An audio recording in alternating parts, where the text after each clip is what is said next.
let's just kind of go sequentially, I guess, from high school, then to college, and then by sport.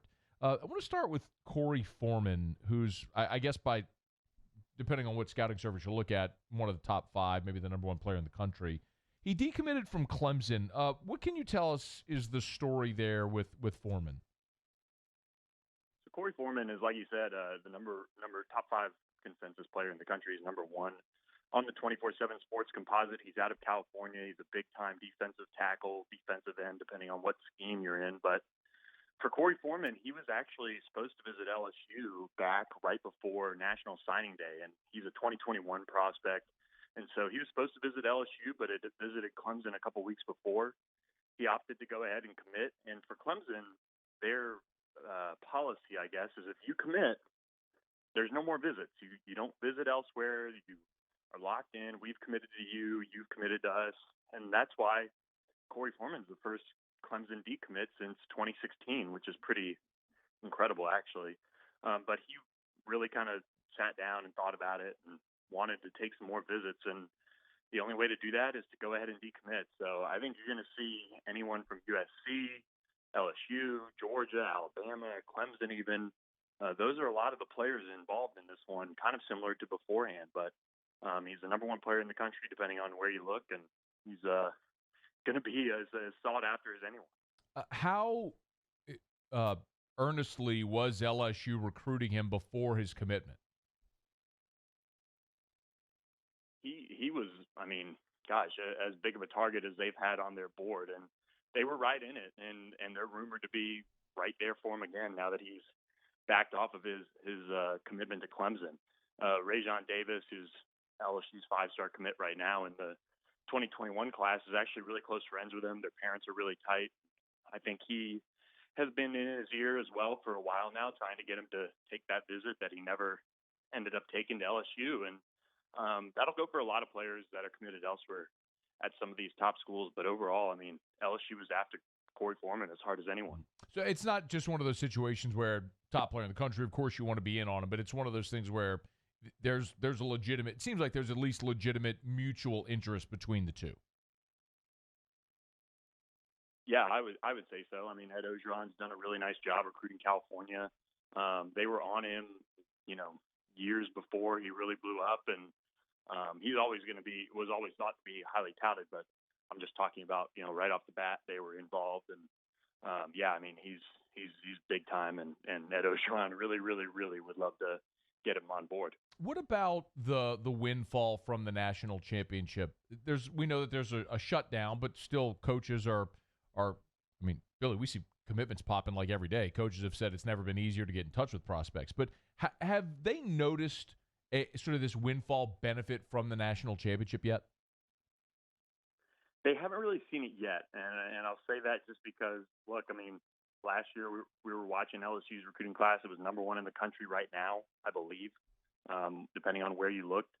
And they end up kind of losing a couple guys late and finishing, I think, in the top 3. Still an outstanding class, but it's really all about, where you finish, obviously. It's great to get, double-digit commitments. Like Ohio State is right now far and away the top class in the country, and they're recruiting at a really, really elite level. But, it's still April, and there hasn't been visits allowed in quite some time now. And I think some prospects have decided to go ahead and shut things down, but a lot of LSU's top targets haven't yet.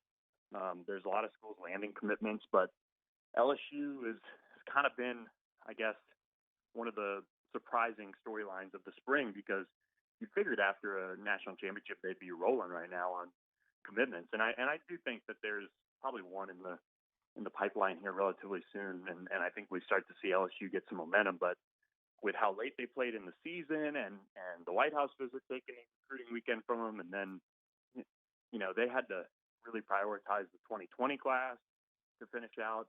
It's just going to take them a little bit longer than some of these teams that have been in the college football playoff the last few years, like Ohio State and Oklahoma and Clemson and Alabama, to see the benefits of this national championship. Makes sense. Billy Embody's our guest, at Billy Embody on Twitter, Geaux247. Let's go from a high school prospect to a transfer prospect, and that's USC quarterback J.T. Daniels, who has entered the transfer portal. Ed Ogeron, if I'm not mistaken, recruited him when he was coming out of high school. And there's sort of some scuttlebutt that LSU could be in the mix here. What can you tell us about J.T. Daniels' situation? Like you said, they recruited him out of high school, and he was a 5-star quarterback. So I think for LSU, anytime you see a player of this caliber decide to transfer, especially with how much time he has left to play college football, you're going to look at it and you're going to explore your options. And if you can make the team better, Ed Ogeron has showed that more than anyone, that he's not afraid to do that in any position. So I think the big thing for LSU here would be you have your starter in Miles Brennan. That's not really – this wouldn't be a move to supplant him as the starter. This would be a depth play with 2 true freshman quarterbacks on the roster who enrolled early.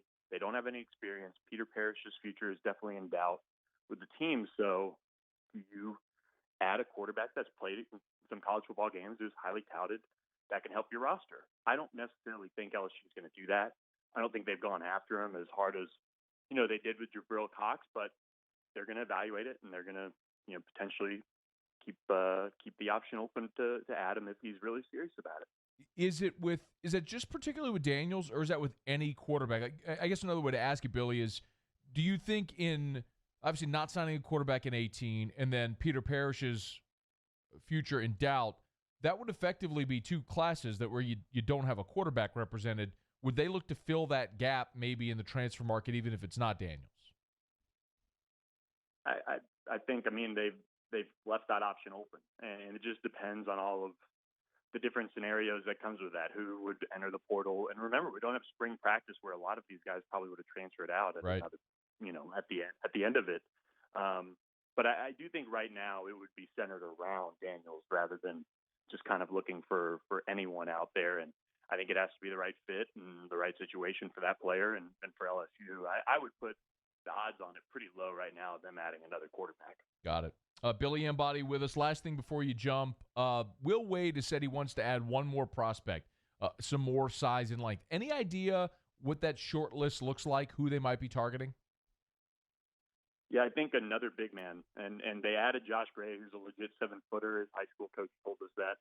He's about 220, so he's right in that Cavell Bigby Williams mold, but he's still a freshman, and he's kind of limited offensively. He's definitely more of a shot blocker and a high motor and defensive guy. But Moussa Cisse, who's a 2021 5-star center, he's a top 10 overall player in the country. He's somebody that LSU is really monitoring. If he makes the move to the 2020 class, and without the test scores now that you need, I think the door is open for him to do that.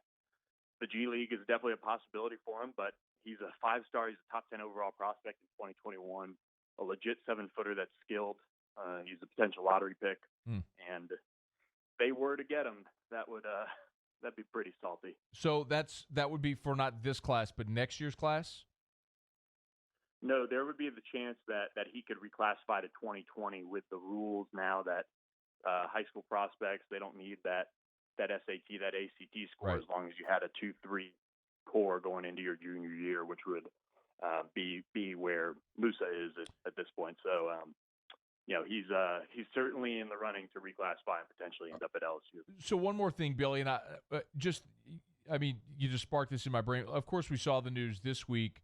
The fact that, the door might be open for these major prospects to go G League because of the increased incentives. Is that a possibility? Are you saying is that a possibility for Moussa Cisse?